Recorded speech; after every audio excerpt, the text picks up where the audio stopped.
Tato ato dia mahazovana ny fanjofana fiara vaovao efa misasaka sady ankehitriny ny fiara mitondra ny laharana TBG raha ny fanazavana azo avy ao anivon'ny Sampandrara mpanome ny laharana ny eto Andrenivohitra ny tena maro anisa amin'izay fanjofana fiarakodia vaovao izay.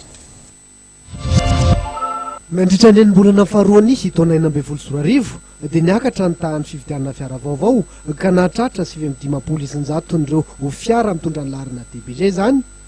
530 kosa ireo fiara efa niasa fa mbola tsara, 20 avy any amin'ny faritra ka mbola mila atao ny fipetra fifamindram-pananana araka ny tatitra voaray avy amin'ny centre d'immatriculation eto Antananarivo izay etsy Ambotany Braony.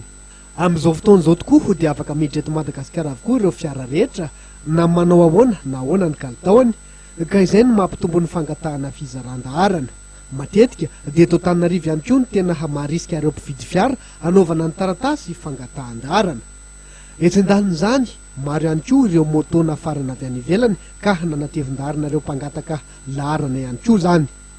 Mena kosa nefa nisan'ireo fiara vao nasiana laharana tamin'ity enim-bolana faharoa ity satria dia nahatratra 703 nisan'izy ireo raha toka 773 izany tamin'ny enim-bolana voalohany tamin'ity taona 2024 ity hatrany.